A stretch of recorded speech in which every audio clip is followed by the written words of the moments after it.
Hey, everybody out there, you're tuned in to 91.8 The Fan. You're in my corner, and I have a very special guest in the corner. Would you like to unveil your secret identity?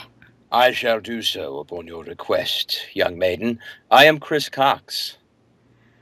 I'm just happy being referred to as a young maiden. Yay, go Yeah, me. well, look, you have a very maiden-esque and youthful voice, so appropriately, I should refer to you as such. Well, I think I make all my guests feel old eventually, just Oh, because really? a Well, lot of their 80s reference I don't get. I'm a 1991 kid, so. okay, okay. I can keep it. Look, I can keep it. I can keep it real. If that's is that modern enough for 91, or is that I old? I don't know. Is I that get what that one.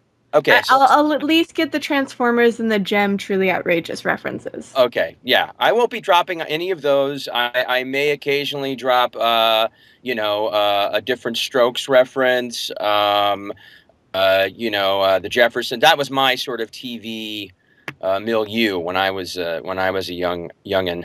So that's where, and also definitely cartoons. But yeah, I wasn't the gym stuff. That was a little past me. Well, since we're already in sort of back in time, We well, are. let's start with one of the basics of the basic questions. How did you get into acting? What sparked your interest? Um, well, the original, sort of, I guess the initial interest in performing was probably when I was in third grade. I They had a talent show, and at that time, and there will be people out there who will be able to do the math and figure out my age. Good for you, congratulations. At the time, Popeye the movie had just come out, and I was a big fan of that movie with Robin Williams. It did not do very well at the box office, but I personally, I may have accounted for 50% of the box office receipts. I saw it. I saw it six times. It was almost kind of like an OCD thing. I just became really enchanted with this story and this world that was created. I kind of, I liked the cartoon, but this thing was a whole new picture of it. So I got really into that, and they had this talent show, and I thought, well, hey, I like the soundtrack for this movie. What if I kind of got up and did a little song and dance routine to the Popeye from the movie version of "I Am What I Am," and so thus was born my Popeye performance at the talent show Dobie Elementary in Dallas, Texas, in 1981. And my mom even made for me these ridiculously large forearms, like Popeye, out of a pair of her pantyhose that she cut up, and some paper towel stuffed in. That was the ingenuity of the 1980s, which I will not refer to anymore because I know that is before time. No, that's what sparked it. The long story short, a little Popeye movie sparked it, and then after that, I was always a mimic. My parents told me when I was about 5 years old, I was doing impressions of the neighbor, Mr. Moore, who was from Mississippi. And I think that was also part of it. I really liked doing voices, and I always did them. And my dad bought me a 8-track recorder and a microphone, and I was off to the races. Well, now, obviously, at the time when, especially when you find out when you're young that you really like this sort of thing, a lot of kids, what they do is they take theater or drama or improv at school. Did you do any of that? Yeah, well, what I did was, it was funny because I took a sort of, again, I sort of have a non-traditional approach to a lot of this. I mean, even as we speak of my being an actor, which I am, and I am very proud of that title. I'm also a writer, and so all along this journey, there's always that sort of double side of it. So I was writing sketches and doing silly things on, my home video camera as a teenager. Like, I mean, I think I did something that maybe a lot of voiceover and just, silly boys do in general, which is prank calls. I made a lot of really stupid prank calls, but they were kind of funny, and I was pretty good at it. And so that was sort of, in a weird way, that was a little bit of my initial improv school. And then when I got into high school, yes, I took dramatic speech class in high school, and I was in some musicals. Ninth grade, I was in Singing in the Rain and Music Man, and then later on, I was in Joseph and the Technicolor, Amazing Technicolor Dreamcoat. So I did some of that, but I always also kept a foot in the writing world and sort of hosting. I ended up hosting the talent show in high school. So that was, all along the way, I was always kind of doing performance of some sort and involved in classes. And then when I moved out to Los Angeles, sort of launching off of what I had done in college, which was I majored in video production, and as that I joined the ground, or I didn't join. I took classes at the Groundlings, and that was a good. That was a step up, and that's really where I got a lot of sort of professional level, I guess, training and what you're talking about. And I took voiceover classes as well, but that was all sort of the background and the basis for what I ended up doing. Yeah. Mentioning LA, one of the biggest trends we've seen here on the station is that, like, literally in the past 5 to 10 years, video games has sort of taken this evolution. Like, just the sudden burst of evolution have gotten bigger and bigger in the LA area. Oh, it's amazing. I mean, I can remember, and we'll maybe double back and talk about my first sort of dip into the VO world and how that started. But I can remember very early on in my voiceover career, these things called, video game. I mean, I don't say these things called video games like I didn't know what video games were, but the idea of performing voices in video games, it was a whole new connotation, and so it was almost like video games were this new thing at that time. It was like, whoa, this isn't your daddy's video game. This isn't Pong or Donkey Kong or any of that. This is like characters and story development. And so when that first came along, I remember my agent at the time, he said, because one of the younger agents who was sort of more connected to that, the older agent who was kind of the head of the department said, yeah, he's kind of getting into this video game thing. Yeah, that's cool. That's his thing. Not dismissing it, but sort of at the time, it seemed like this novelty, and even for this seasoned agent at the time, it was sort of like, eh. And I mean, I look back at that and I'm like, wow, to go from that when it was just sort of voices in video games, what who knows where this is going to go, to now it's unbelievable. I mean, you're talking about movie cinematic quality, cut scenes in video games, story arcs that rival feature films, and character development that is just grown leaps and bounds from your early days of the video game voiceover genre. So yeah, it's amazing. It's a big part of what I do. It's a really big part of what I do. It just always amazes me to kind of look back and think, there wasn't that many vocal talent involved in video games, and now they bring most of the characters to life. Because without them, it would feel so empty. Well, it's funny that you say that, because along the way, as it's grown and become more of its own genre, it has become more important, I think, not only to the developers of the games, but to the fans. I mean, it's I've seen that grow exponentially as well. Their expectations, their desire for real characters that they can invest in, and that are fun, and whether they're tough, or they're badasses, or they're funny, or whatever it is that they are.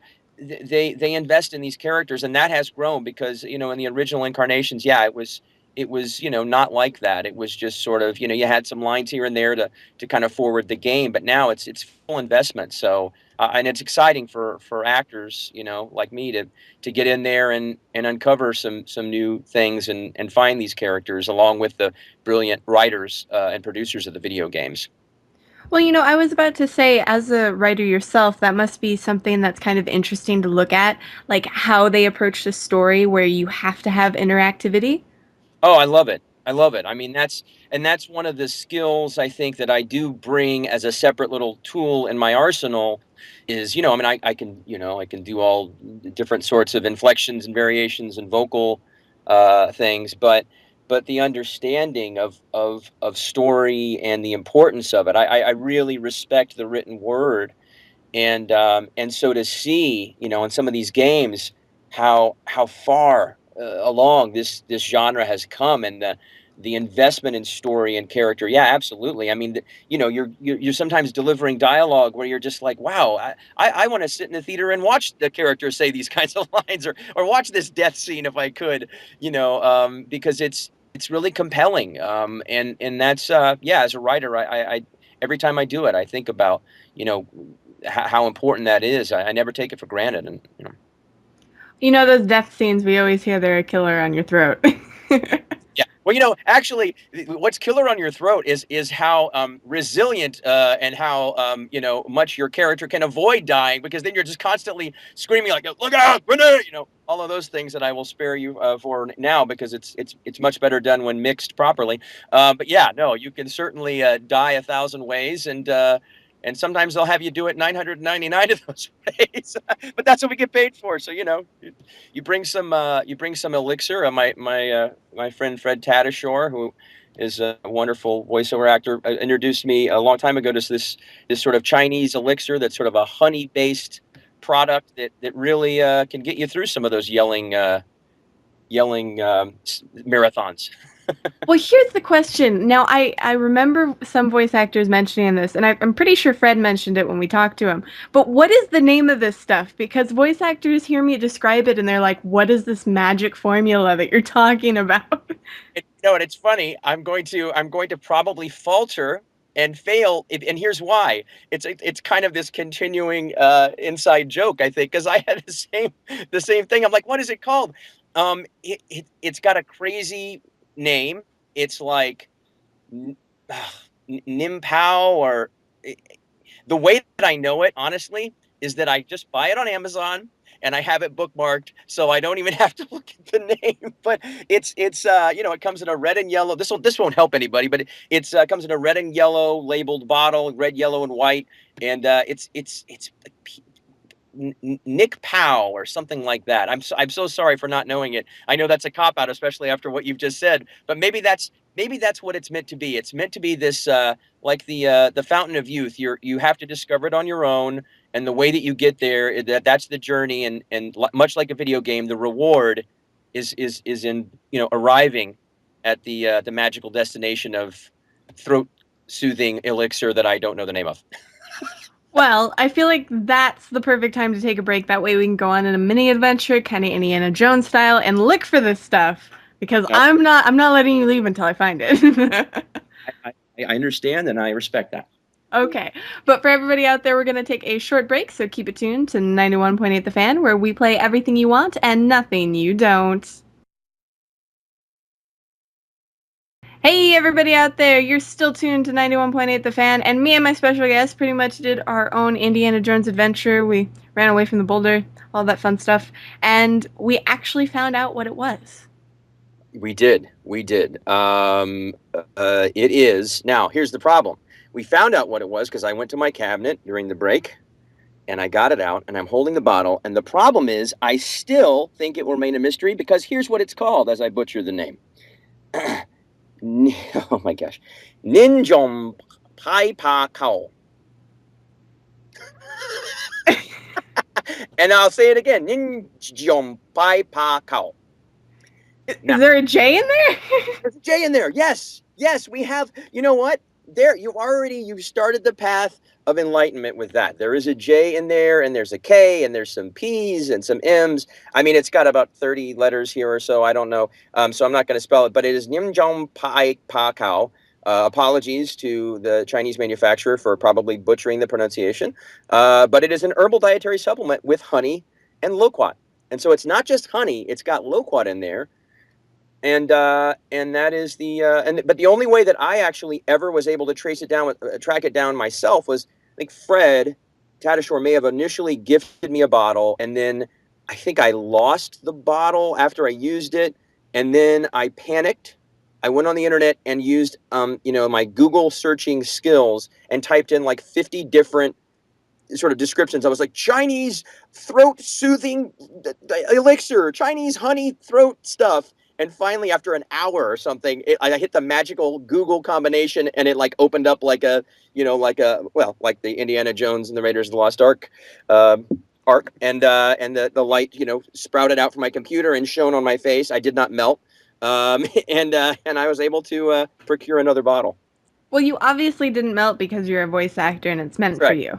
That's right. Obviously. Yeah. That's right. That's oh, you're right. Had I not been a VO actor and I had discovered it, I probably would have melted. That would have been how that would have gone. Well, now we know what's going to happen to our guest relations manager, Chris, when he doesn't come back at Well, the end. tell him to quickly take an online voiceover seminar course. In the meantime, even 5-10 minutes, get down some basic skills where he can sort of kind of claim to be a VO actor, and maybe the universe will allow that to be enough. Or maybe if he doesn't stare directly at it, that might work That's too. like the eclipse. Yes. But no, I'm so happy that you could share that with us, and I'm sorry to make such a big deal about it. But Believe me, I made a big deal about it when I lost it, and I know so many people have talked about it. You guys clearly needed an answer. I'm glad that if nothing else, today we have solved one mystery in the VO Chronicles. well, now for the listeners out there who want to know more about you and not some magical Chinese elixir, are there any projects that you're currently working on that you'd like the listeners to know about, or anything that recently came out? Sure. There's several different things. One of them, of course, I am not allowed to talk about because especially in the video game world, you sign these, they're called NDA. I'm sure other VO actors will talk about NDAs, non-disclosure agreements, where you can't talk about it. But I have one of those kind of games that'll be coming up. I know that's very unsatisfying. It's probably like to just say, yeah, I'm in a video game, and that's it. But maybe if I pop back by at some point, that whenever that agreement period ends, I'll let you know. But it's a really fun game, and I've enjoyed acting in that one. For things that I can talk about, yes. Here's a weird side one. I'm in the movie Ted Oh, on really? camera. Can you believe that? Yeah, I'm on camera in the movie Ted. It's a very brief scene, but it's enough to get me a credit as guy number two, which you can see on my IMDb page. And by the way, there are about 25 Chris Coxes on IMDb. I am proud to say I am Chris Cox in parentheses one.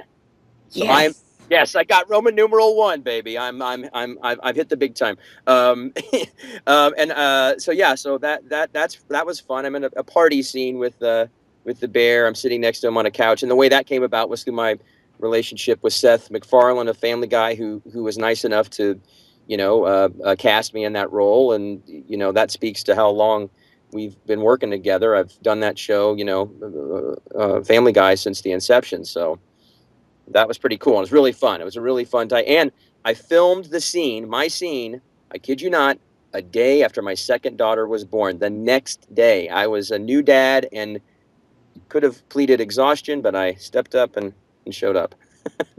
Well, it's a party scene, so you probably fit right in, actually. Yeah, I was smoking the proverbial cigar, celebrate. It was surreal. I mean, it was a really surreal 24 hours to say the least. It was just crazy. I've not.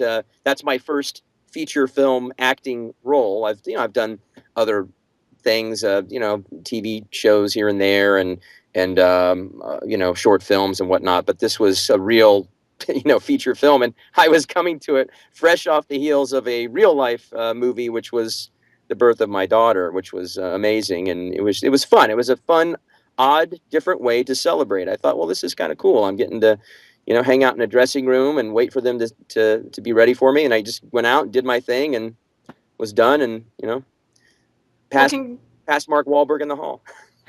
well, congratulations on both of those things. And now, when I finally get a chance to see that movie, I have to watch the entire movie to look for you. You do. I'm somewhere, I think, around the 50-minute or hour mark. There's a big party scene, and I'm a part of that scene, sitting there on the couch next to the delightfully rebellious renegade bear. If it's still in theaters where I'm at this weekend, I know exactly what I'm gonna do. I'm gonna Perfect. in the middle of the movie, I'll be like, I know that guy. Just So scream. that's voice actor, writer Chris Cox. Everybody, and then the whole theater will turn around and they will say, "Please, stop yelling." And I don't know who you're talking about, or a boot if they're from Canada. And then, but you'll be very happy, and you can eat some more popcorn after that. Yeah, I think I'll be very pleased. I'll treat myself to some nachos. Well, for the listeners out there who really want to stalk you in a nice way on the internet and keep up to date on other stuff that you're working on, do you do Twitter? Do you do Facebook? Any social networking?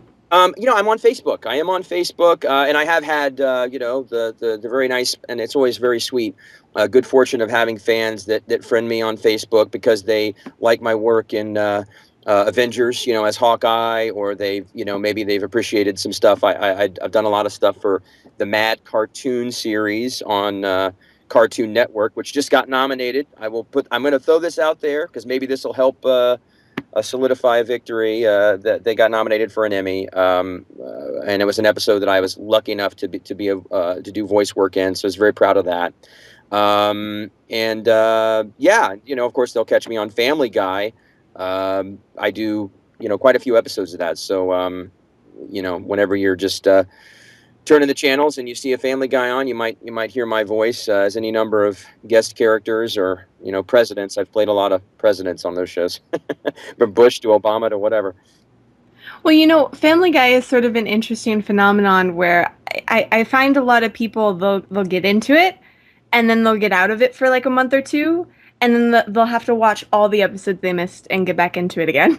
It's really funny, I appreciate that aspect, that element of the show, because ultimately, the selfish part of me that translates to people watching it, and then they do these lovely things called residual checks. So I'm glad to hear that it always sucks people back in, but I think that's also a credit to what Seth has created. It's other than like The Simpsons, it's the longest running primetime cartoon series, and I guess maybe South Park, on cable. But this is a series that's been on for 12 years, and it had a hiatus where they took it off. But it was so that even the network had to come back to it. They had to say, you know what, Seth, we were wrong. We're coming back. We're going to put it back on. And so yeah, it's I think it has legs because the characters that he created are on some way, even though they can be very warped and wonderfully warped and hilarious. They're universal. People know the dad and the mom and the little crazy kid. They're almost a twisted version of what you would expect. Twisted version of the nuclear family that is the American nuclear family, and God bless him for having the twisted mind to come up with it, because it's been a real fun ride to do that show. And in fact, this season, I'll be reprising a character that I played early on, and it's a nice role, a nice guest role, and where I'm it's not just a 5 or 6 liner. It's like I'm kind of a big part of the episode. And I think the name of that one is, I want to say it's Into Fat Air, I think is the name of that particular episode. A spin on the book Into Thin Air. And the fat, of course, I think referring to Peter. So they can look for that. And in terms of other things, I also did the Marvel Avengers Battle for Earth video game, where I played Hawkeye. I've been lucky enough to branch out from just the Avengers show to do Hawkeye for several other properties. And that was really fun. And yeah, that's what's going on in the world of me. Well, now, for the fans out there who are really brave and want to watch you from the bushes, do you have any events that you have coming up? Do you do any conventions or anything like that? It's funny. I've done some. I went to Comic-Con, but I am sort of again. I think we talked about this. Maybe it was before we said. You were so wonderful at segueing from us just talking on the phone into actually being interviewed. I can't even recall if this was part of the interview, but I think I talked about how I have this sort of different path that I've carved of being an actor, a voiceover actor, and a writer, and part of that has sort of led me to toe the line between those worlds. And so I'm not as and I regret it on some level that I'm not able to sort of dive as deeply into the con world as I would like. Because when I did go to Comic Con, it's fantastic, but it's just time wise with family and writing as my other passion. I don't find a lot of time to get away and go to those things. But if there were to be a some sort of a protest where people were just demanding that I go, then I mean, obviously for my country, for God and country, I would do it. Well, now I know what the listeners are doing this weekend. Putting there, yeah, I can hear them now getting out the poster boards and the squeaky markers. We demand Chris Cox at this convention. No, I mean I think it's great. I mean I love what I do love, the element that I love about that whole world, and what I love about this show that you guys are doing, is that the fans do so invest and appreciate what we do, and and when I do get those messages through Facebook and what have you, they mean the world. I mean they really do, because it means that people are appreciating what you do, and that's it's a big part of why we do it. I mean, the money is a nice thing, but it's not. It doesn't really. That's not the total thing. It's about knowing that people are appreciating it and enjoying it, and and most recently with my portrayal of Hawkeye, it's been really cool to have people say, hey, well, this is a character that we always liked, but it wasn't ever serviced that much in the animated world of Marvel, and now we like what you've done with it, and that's you can't ask for anything more than that. So Well, obviously, you'll keep us updated on your Facebook.